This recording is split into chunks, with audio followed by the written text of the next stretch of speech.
Então, hoje nós vamos entrar na lei de reprodução. Toda vez que eu faço um estudo, eu gosto de me situar, de contextualizar primeiro, antes de começar propriamente, eu gosto de contextualizar. Então, nós estamos no livro terceiro do Livro dos Espíritos. Como todo mundo sabe, o Livro dos Espíritos foi editado a primeira vez no dia 18 de abril de 1857, mas essa parte em especial que nós estamos vendo agora, ela entrou na segunda edição em 1962. O primeiro Livro dos Espíritos tinha 501 perguntas, e aí só vai em 1862, ele completa com as 1019 perguntas. Então, a gente está na terceira parte, né, no livro terceiro, no capítulo 4, item 3, é onde a gente vai encontrar a lei de reprodução. Como Valéria disse, nós daremos início porque é uma lei que consta em 3 capítulos da nossa apostila do curso básico de Espiritismo. Então, nós vamos dividi-la em 4 aulas. Hoje nós vamos falar propriamente de casamento e divórcio.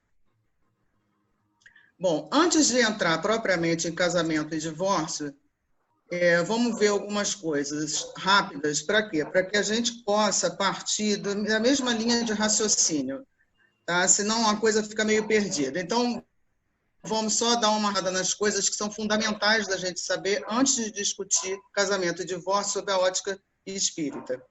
Então, as leis morais, né, de natural, são as leis de Deus, o único caminho para a felicidade do homem, indica o que o homem deve ou não fazer, e ele é infeliz somente quando se afasta dela.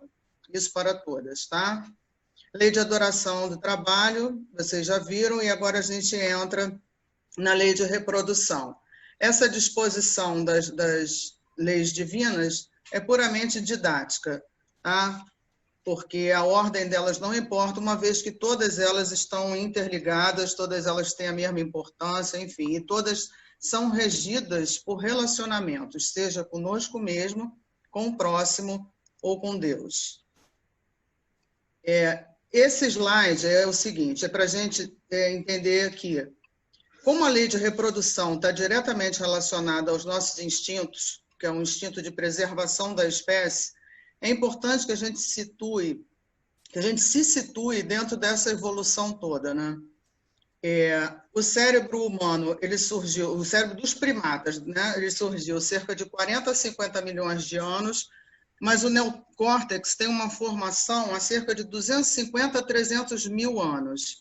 Isso, em termos de criação, é muito pouco. Então, o neocórtex, que é a parte do nosso cérebro responsável pela razão, ele é extremamente recente no sentido evolutivo. Então, isso é para a gente ter uma noção de o quanto que a gente já viveu guiado apenas por instinto e o quanto tempo que tem que, então, nós passamos a ter a razão junto com os instintos. Porque a gente sabe que os instintos, embora eles sejam uma coisa primária, eles não são abolidos. Está lá no livro 1 do Livro dos Espíritos, nas questões de 73 e 75, Kardec pergunta sobre os instintos e os espíritos orientam, dizendo que eles são importantes, sim, são uma forma de inteligência, né? Então, não é para ser abolido. Evolutivamente, a gente vai passando dos instintos para as sensações, para a emoção, até que chega nos sentimentos, que é quando a gente adquire, então, a razão. Nesse período aí que eu falei, né?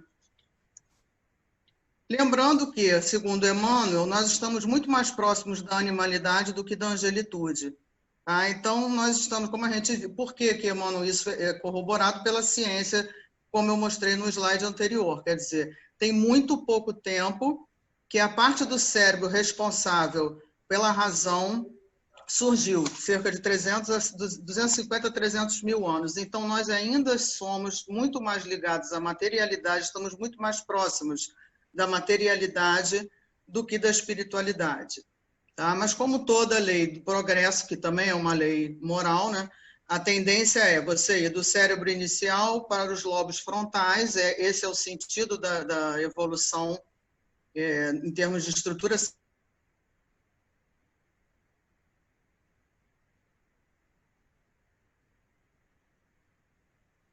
uma lei Parou. natural. Tá? A reprodução é uma lei natural, uma lei de Deus. Todos os seres vivos... Vocês estão me ouvindo? Agora tô.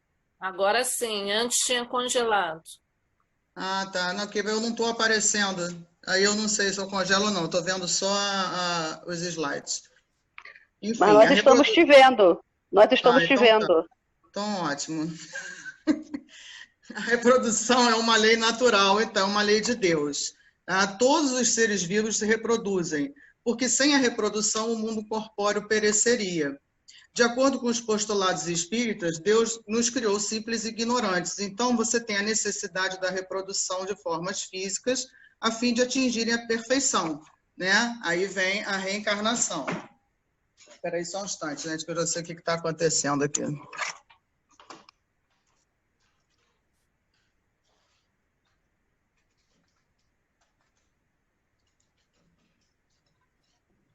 Então, você tem que a reprodução, ela faz parte. E como é que você vai chegar, quer dizer, qual é o mecanismo, né? É justamente o instinto, é a busca do prazer, do desejo, que um ser se atrai pelo outro para fins de reprodução.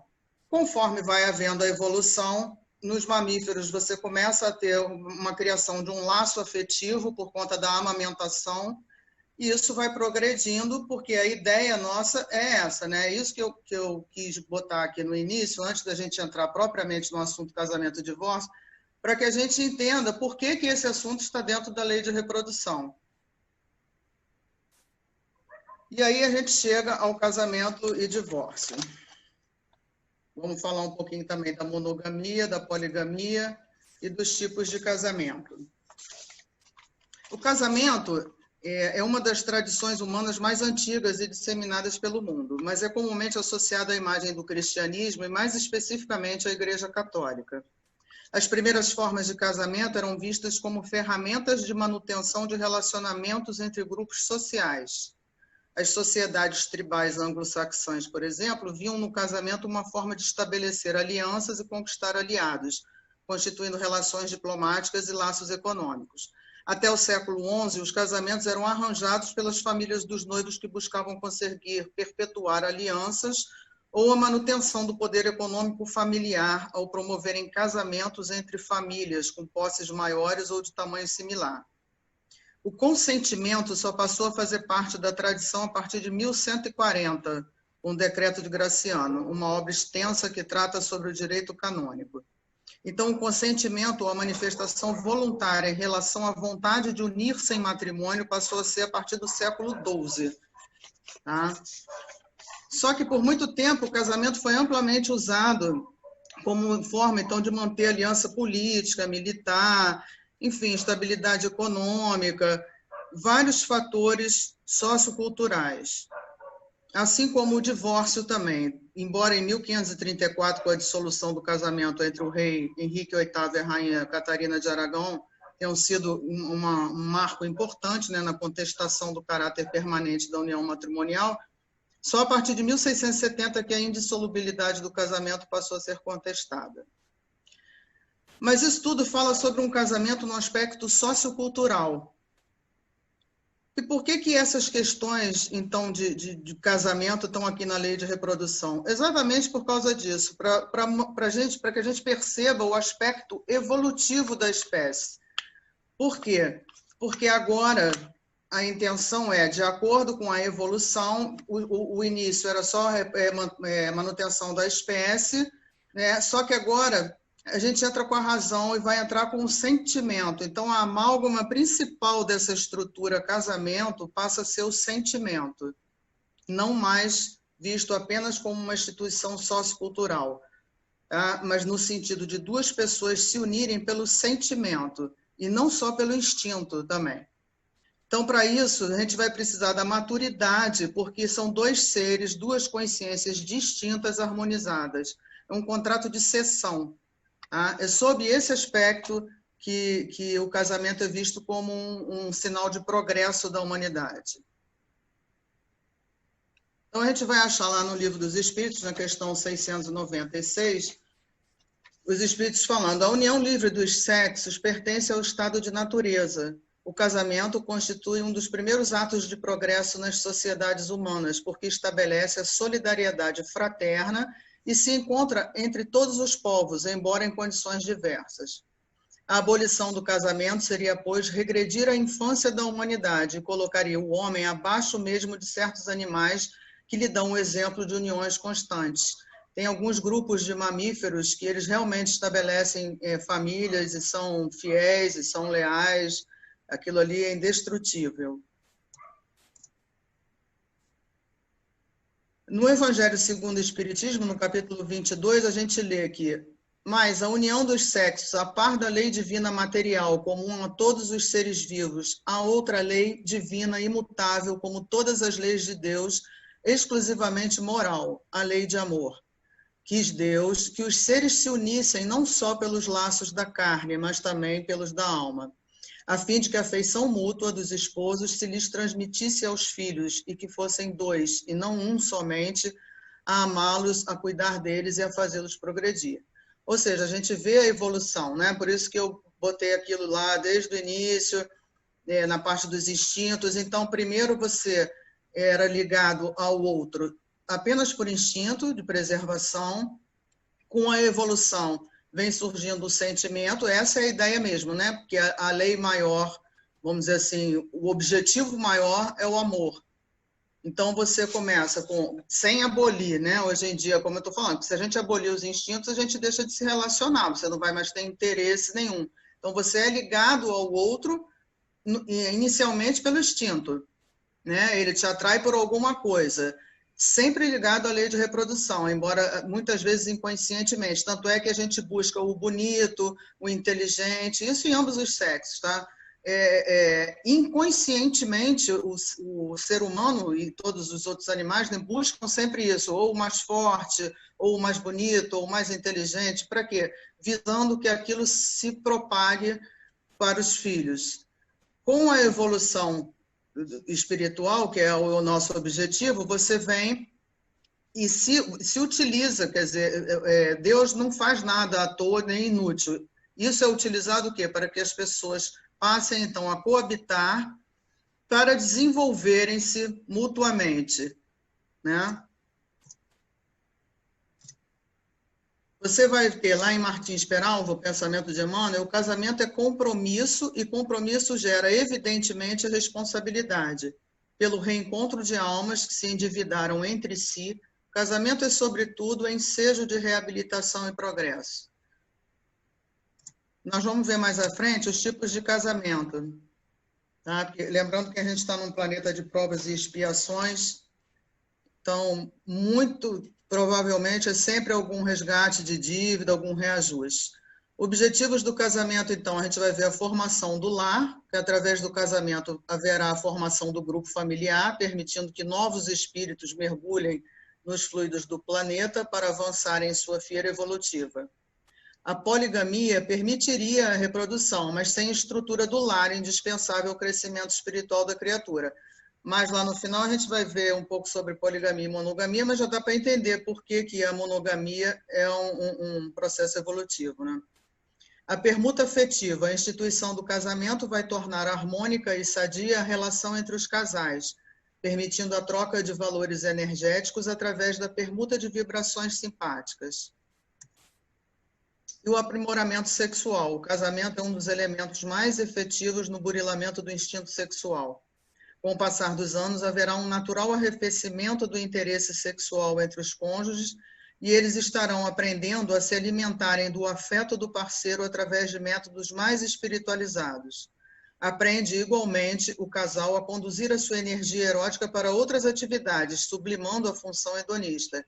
Porque a energia sexual, ela é a energia criativa. É a energia que mais nos aproxima do Criador, por incrível que possa parecer. Tem gente que a vê de modo ruim, né? Até mesmo pelo mau uso dessa energia, mas ela é a energia que nos aproxima do Criador justamente porque nós somos co-criadores menores. Então, a partir desta energia sexual, você cria não só filhos, né? Que no caso a gente está falando da reprodução, mas é a energia que mexe em toda a parte criativa. Os poetas, os músicos, os artistas, todos são movidos por essa energia sexual. Os tipos de casamento. Martins Peralva, em Estudando a Mediunidade, apresenta uma divisão didática dos diferentes tipos de casamento em 5 tipos distintos. É claro que isso é didático, porque o ser humano não é... Você não pode lidar com o ser humano como ciência exata, né? Mas, para fins didáticos, a gente vai ter os casamentos afins, são os menos comuns aqui na Terra, por ser ainda um planeta de provas e expiações. São formados por parceiros afins, onde há uma verdadeira afeição de almas. Geralmente sobrevivem à morte do corpo e mantêm-se por encarnações diversas, pouco comum sobre a Terra. Os sacrificiais. Você tem uma grande diferença evolutiva entre os cônjuges, um espírito de mais alta envergadura que aceita o compromisso com o outro menos adiantado para ajudá-lo em seu progresso espiritual. Você tem os casamentos acidentais, são casamentos que não foram programados no mundo espiritual, obedecem apenas à afeição física, sem raízes na afetividade sincera. E os provacionais são almas comprometidas que estão juntas para pacificarem suas consciências ante erros perpetrados no passado, desenvolverem os valores da paciência, da tolerância e da resignação. São os mais comuns aqui na Terra.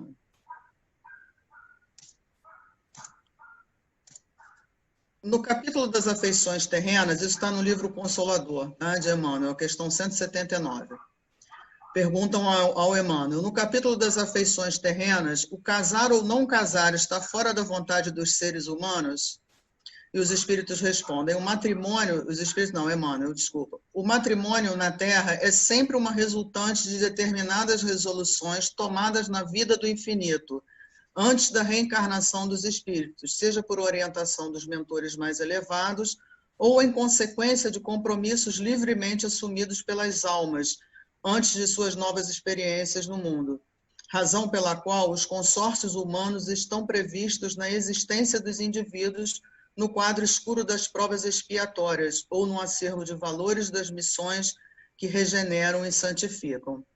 Olha a importância do casamento. Não é isso por quê? Porque nós somos seres relacionais. Se a gente encarna com o objetivo de evoluir, de aprender, de se desenvolver intelectual e moralmente, e a gente só consegue isso se relacionando, o casamento, a partir do momento em que formam uma família, ele vai ajudar na evolução de ambos, né, os cônjuges, e daqueles que nascerão dessa família. E aí a perguntinha, quanto tempo dura um casamento? Boa pergunta, né? Hoje em dia, então...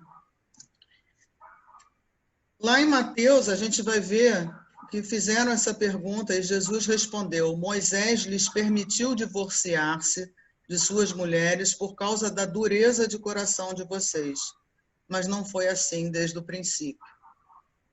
Olha bem, por causa da dureza do coração, quer dizer, o coração está ligado ao quê? Simbolicamente aos sentimentos.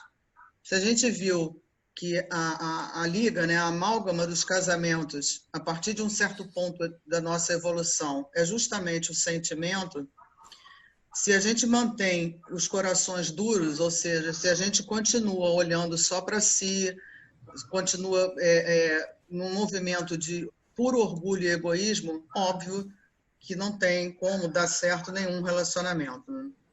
Então, o casamento vai durar o tempo que durar o motivo do casamento. E por que eu falo isso? Porque apesar de, teoricamente, o motivo devesse ser amor, a gente vê muito casamento cujo motivo não é esse. Você vai ter, então, um casamento por motivos financeiros. Aí, o que acontece? Quando a pessoa atinge um status que ela queria financeiramente, obviamente, acaba o encanto, acaba o casamento. Você vai ver casamentos cujo objetivo é se livrar da casa dos pais. Aí, normalmente, isso por parte da mulher, né? Mas o homem também. E aí você vai ter o quê? Quando essa pessoa consegue a liberdade dela se libertar dos pais, o casamento deixa de ser interessante, tem tudo para acabar. Você vai ver casamentos com interesses de status, porque é político, é artista, enfim. A partir do momento que a pessoa adquire o status, acaba o interesse no casamento. Então, no nosso estágio evolutivo, na maioria de nós no planeta de provas e expiações, o casamento ainda, o que menos envolve um casamento é definitivamente o amor. Por isso é difícil um relacionamento durar, né? E aí você vai ter o divórcio. Lá no Evangelho segundo o Espiritismo, você vai ler: nem a lei civil, porém, nem os compromissos que ela faz se contraiam, podem suprir a lei de amor, se esta não preside a união, resultando frequentemente separarem-se por si mesmos os que à força se uniram.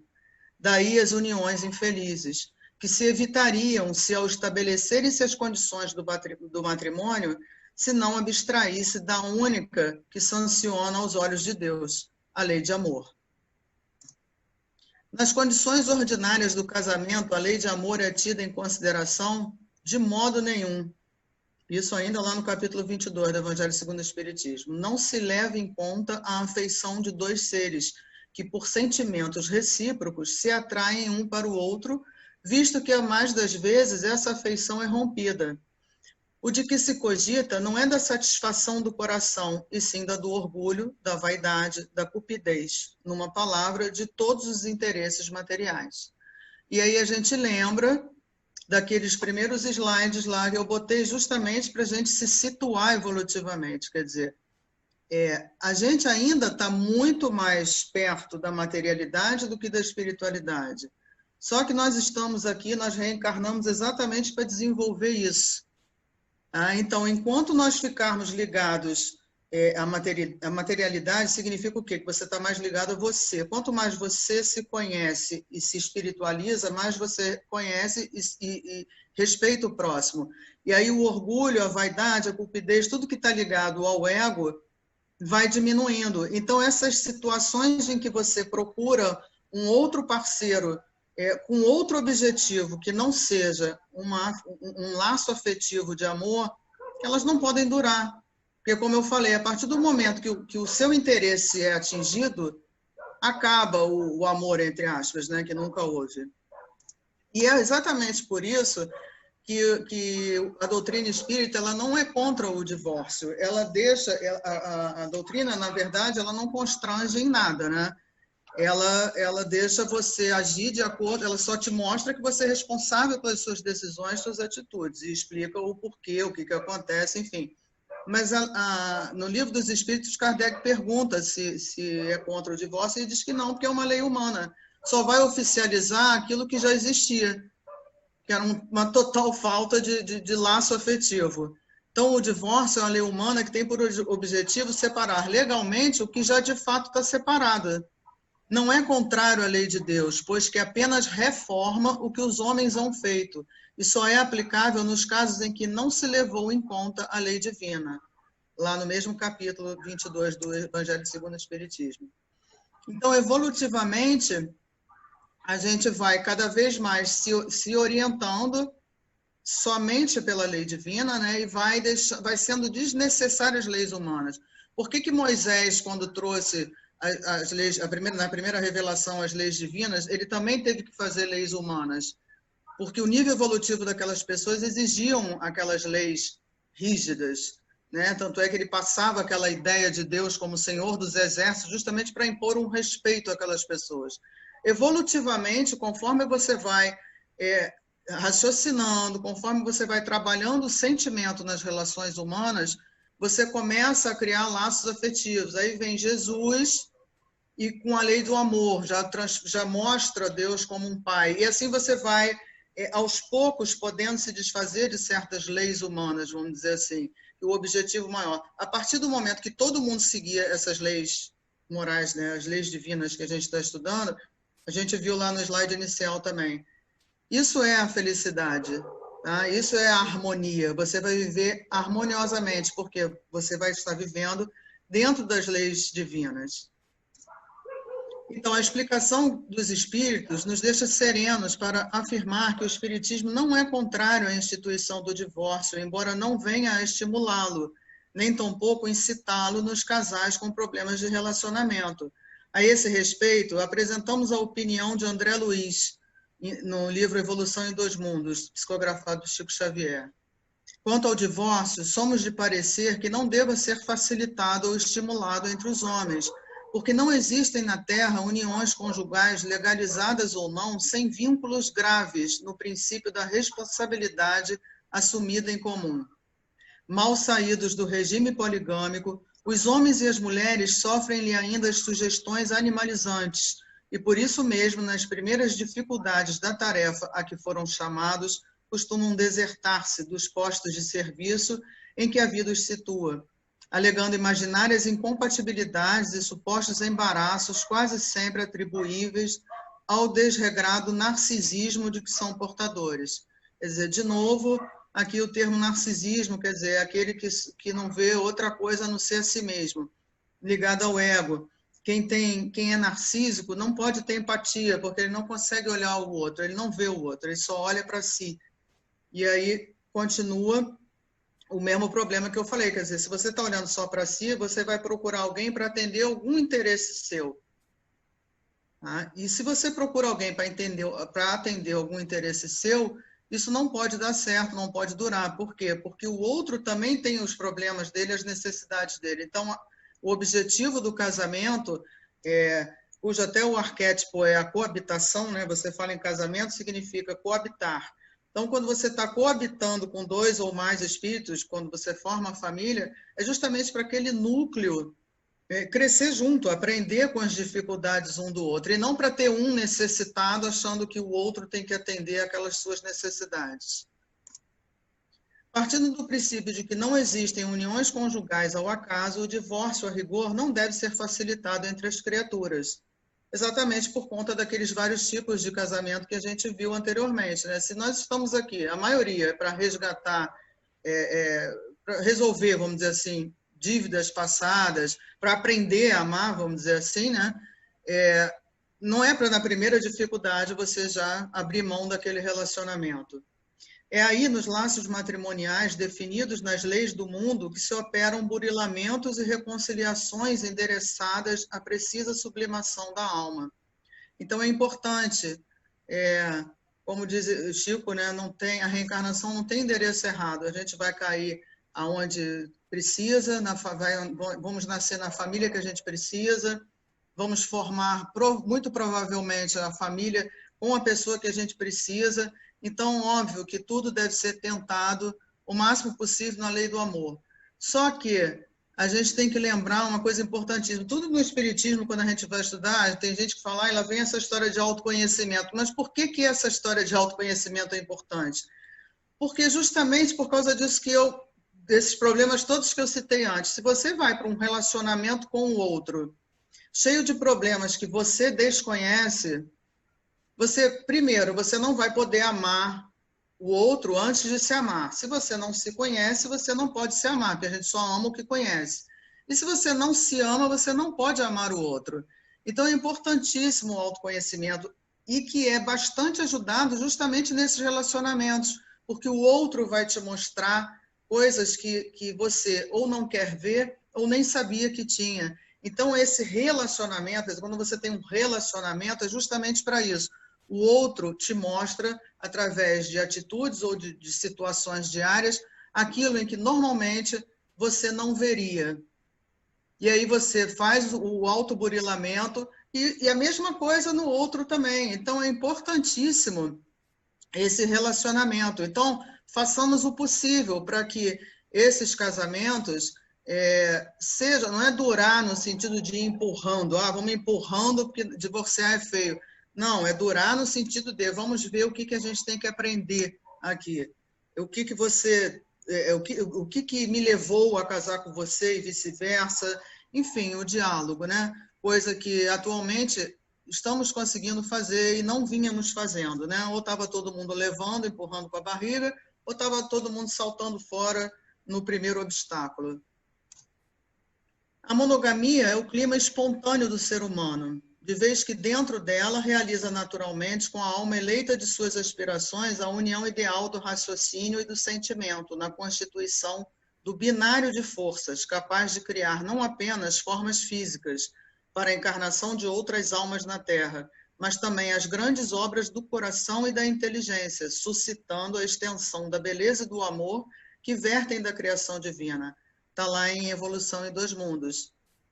Tá? Foi o que a gente falou, quer dizer, além do casamento, quer dizer, a lei da reprodução está dentro do casamento, o casamento está dentro da lei de reprodução, pela importância, né, de você gerar novas formas físicas, oportunizar novas encarnações, que é importante para os, espiritualmente falando, né? Além disso, você desenvolve inteligência e a moral, né, ali, coração e inteligência.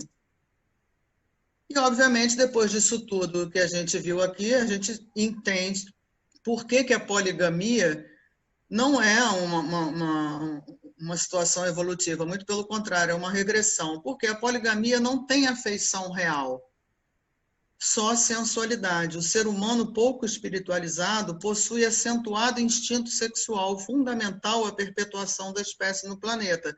Também já comentamos sobre isso. Não é para você acabar com isso, até porque a gente não acaba com instinto nenhum. A razão nos vem exatamente para isso. Todas as emoções primárias, o medo, a ira, a tristeza, elas nos são natural e elas nos servem, sim, para a nossa conservação. Só que, com o racional, o que difere é que você passa a saber o que fazer com essas emoções, saber o que fazer com esses instintos. Esse é o lado racional do ser humano. Porque a poligamia, então, ela não gera um progresso social, é só sensualidade, é pouco espiritualizado, então não vai ajudar em nada ao crescimento espiritual. Daí a monogamia ser um progresso na humanidade. E diante disso tudo que a gente viu, eu gostaria de terminar com um poema que eu achei assim, que define toda a importância do que a gente falou aqui. É do Khalil Gibran. Amai-vos um ao outro, mas não façais do amor um grilhão. Que haja antes um mar ondulante entre as praias de vossas almas. Encheis a taça um do outro, mas não bebais na mesma taça. Dai de vosso pão um ao outro, mas não comais do mesmo pedaço. Cantai e dançai juntos, e sede alegres, mas deixai cada um de vós estar sozinho. Assim como as cordas da lira são separadas e, no entanto, vibram na mesma harmonia. Dai vossos corações, mas não confieis a guarda um do outro, pois somente a mão da vida pode conter nossos corações. E viveis juntos, mas não vos aconchegueis em demasia, pois as colunas do templo erguem-se separadamente, e o carvalho e o cipreste não crescem à sombra um do outro. Obrigada, espero que tenham gostado. Agora podem perguntar.